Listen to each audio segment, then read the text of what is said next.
Episode की start में हम यून को देखते हैं जो उस डिसाइपल के साथ फाइट कर रहा होता है और अगर इस फाइट में उस डिसाइपल के 5 अटैक से यून बच गया तो उसे आउटर डिसाइपल बना दिया जाएगा। और फिर ऐसे ही देखते देखते इन दोनों के बीच काफी जबरदस्त फाइट शुरू हो जाती है, लेकिन यून एक भी अटैक नहीं करता, बस वो उसके 5 अटैक से बचे जा रहा होता है। और फिर थोड़ी देर बाद ही उसके पांचों के पांचों अटैक खत्म हो जाते हैं और उसका एक भी अटैक यून को नहीं लगा होता, जिस वजह से वो ये राउंड जीत जाता है। और फिर उस मंत्री के पास जाकर कहता है, शर्त के मुताबिक मैं इस डिसाइपल के 5 अटैक से बच चुका हूँ, अब मुझे आउटर डिसाइपल बना दिया जाए। लेकिन तब वो डिसाइपल इस चीज से एकदम ही ज्यादा गुस्सा होता है कि आखिर ये मामूली सा स्वॉर्ड स्लेव मेरे इस 5 अटैक से कैसे बच गया। जिसके बाद वो अपनी पावर्स को एक्टिवेट करने लगता है और उसकी मदद से यून के ऊपर अटैक करने चले जाता है। लेकिन अब यून के ऊपर कोई भी रोक नहीं थी कि उसे खाली फाइट से बचना है। इस बार वो अपने भी पावर्स का इस्तेमाल करता है और फिर उसका इस्तेमाल करते हुए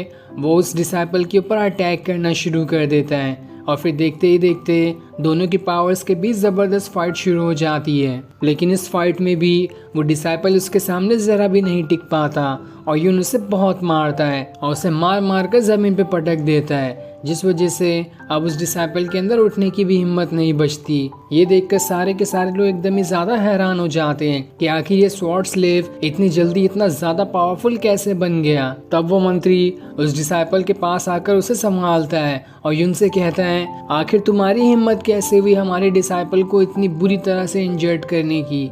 इसकी सजा तुम्हें जरूर मिलेगी और इसकी सजा के हिसाब से मैं तुम्हें अभी यहाँ से निकालता हूँ। तुम आउटर डिसाइपल बनने के लायक नहीं हो। लेकिन तब यून उससे कहता है, इसमें मेरी कोई गलती नहीं है, बल्कि इसे ही मुझसे फाइट करने का शौक चढ़ा था। मैंने इसे नहीं बोला था फाइट करने के लिए और ऐसा कोई भी रूल नहीं है कि मैं किसी को इंजर्ड कर दूं तो मुझे आउटर डिसाइपल ना बनने दिया जाए। ये सुनकर वो मंत्री एकदम ज्यादा गुस्सा हो जाता है और उसे एक थप्पड़ मारने जाने वाला होता है। लेकिन तभी उड़ते हुए उसके हाथ में एक फंका लग जाता है जिसे यंग मास्टर ने फेंका था। तब वहाँ पर यंग मास्टर आता है जो मंत्री से कहता है, मैं जानता हूँ कि इसने इस डिसाइपल को इतनी बुरी तरह से इंजर्ड करके अच्छा नहीं किया, लेकिन हमारे कानून में ऐसा कोई रूल नहीं कि अगर कोई किसी को हरा दे तो उसे आउटर डिसाइपल ना बनने दिया जाए। इसलिए मैं चाहता हूँ कि तुम पूरी इज्जत के साथ यून को आउटर डिसाइपल बनाओ। साथ ही वो यून से भी कहता है, तुम्हें इस डिसाइपल को इतना ज्यादा इंजर्ड नहीं करना चाहिए था, लेकिन मैं जानता हूँ जब तुम स्वॉर्ड स्लेव और कमजोर थे तो लोग तुम्हें कितना परेशान किया करते थे, इसलिए इस बार तो मैं तुम्हें माफ कर रहा हूँ, लेकिन आगे से ऐसी गलती मत करना। और फिर इतना कहने के बाद यंग मास्टर वहां से चला जाता है। अब मंत्री यून को लाइब्रेरी में लेके आता है जहाँ पे कई सारी मार्शल आर्ट की किताबें रखी हैं और वो उससे कहता है, जो टेक्निक तुम्हें सही लगती है उस टेक्निक की किताब रख लेना। तब उसे वहाँ पर एक कुंफू वाली किताब दिखती है, इसलिए वो उसी किताब को रख लेता है और फिर उसे मंत्री के पास देकर कहता है, ये किताब मैंने सिलेक्ट की है। लेकिन वो देखकर वो मंत्री हंसने लगता है कि ये क्या बेकार सी किताब तुमने ले ली, कोई अच्छी टेक्निक वाली किताब लो।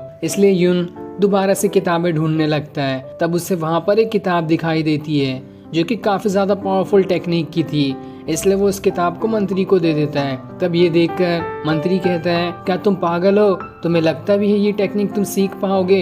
ये टेक्निक सबसे ज्यादा पावरफुल और हार्ड है, इसे सीखना बच्चों का काम नहीं। लेकिन यून कहता है, आप ही ने तो कहा था कि मुझे जो टेक्निक समझ में आती है मैं वो रख लूं, इसलिए मैंने इसे रख लिया है, अब मैं यही सीख कर रहूंगा। इस पर मंत्री कहता है, तो ठीक है, जैसी तुम्हारी मर्जी। जिसके बाद वो उसे एक जगह पर लेकर आता है ताकि उसे स्वॉर्ड दे सके। तब वो यून को एक स्वॉर्ड देता है, लेकिन जैसे यून उस स्वॉर्ड को हाथ में पकड़ता है वो स्वॉर्ड वहीं पर टूट जाती है। ये देखकर वो मंत्री भी हैरान हो जाता है कि आखिर ये स्वॉर्ड कैसे टूट गई।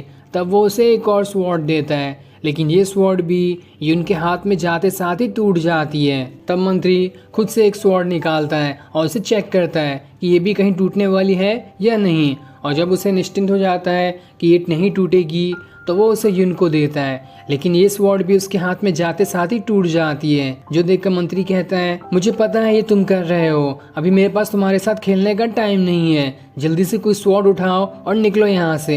लेकिन यून कहता है, क्या आपको लगता है कि मैं एक स्वॉर्ड स्लेव इतनी ज्यादा पावरफुल स्वॉर्ड को आसानी से तोड़ पाऊंगा? तब मंत्री भी सोचने लगता है कि बात में तो दम है, ये इतना कमजोर इंसान आखिर ये स्वॉर्ड को कैसे तोड़ लेगा। तब वो पूरी जगह छान मार कर एक सबसे बढ़िया वाली स्वॉर्ड निकालता है और उसे यून को देते हुए कहता है, अगर ये भी टूट गई तो भाग जाओ यहाँ से, मैं तुम्हें कोई भी स्वॉर्ड नहीं देने वाला, अपनी प्रैक्टिस लकड़ी से ही कर लेना। तब यून उस स्वॉर्ड को ले लेता है और फिर जंगल में आकर उस स्वॉर्ड के साथ प्रैक्टिस करना शुरू कर देता है। लेकिन ये स्वॉर्ड तो उसे कोई भी काम की नहीं लग रही होती, क्योंकि वो एक स्वॉर्ड स्लेव है और उसने अब तक के हजारों कई सारी पावरफुल स्वॉर्ड्स बनाई है, लेकिन ये स्वॉर्ड उसके लायक की नहीं लग रही थी। लेकिन तब वो स्वॉर्ड को ग्रीट करते हुए कहता है, मैंने बहुत उम्मीदों के साथ आपको लिया है, इसलिए मैं चाहता हूँ कि आप हमेशा मेरा साथ दो और मैं आपको कभी नहीं छोड़ूंगा। जिसके बाद वो वहाँ से आगे बढ़ना शुरू कर देता है और जब वो थोड़ी दूर आता ही है कि तभी उसकी स्वॉर्ड बाहर निकल कर आ जाती है, जिस स्वॉर्ड की अब पावर्स एक्टिवेट हो गई थी और उस स्वॉर्ड के अंदर विंड्स की पावर है, जो देखकर यून खुश हो जाता है और फिर उस स्वॉर्ड के साथ वहीं पर प्रैक्टिस करना शुरू कर देता है, जहां अब ये स्वॉर्ड काफी ज्यादा पावरफुल दिखाई दे रही थी। और वो एक ही अटैक एक बड़े पत्थर पे करता है कि वो पत्थर चकनाचूर हो जाता है, जिसके बाद वो कुंफू वाली किताब से उस टेक्निक को सीखना शुरू कर देता है, जिस वजह से उसके चारों तरफ से फायर निकलना शुरू हो जाती है। और फिर जब थोड़ी देर बाद उसका कल्टीवेशन पूरा होता है तो वो खुद की बॉडी में और ज्यादा पावर महसूस करने लगता है। ये देखकर वो खुश हो जाता है। तभी उसे वहां पर एक स्पिरिचुअल फ्रूट दिखाई देता है, जिसके अंदर से बहुत ज्यादा पावर्स निकल रही थी। और जैसे ही उस फ्रूट को लेने वाला होता है तभी वहां पर एक 4th लेवल का टाइगर बीस्ट आ जाता है, जो उस फ्रूट को खा लेता है, जिस वजह से उसकी पावर्स और ज्यादा बढ़ जाती है। और वो जैसे ही यून को सामने देखता है वो बिना कुछ सोचे समझे सीधा यून के ऊपर अटैक कर देता है। और फिर ये सीन दिखाते ही ये एपिसोड यहीं एंड हो जाता है। Thanks for watching.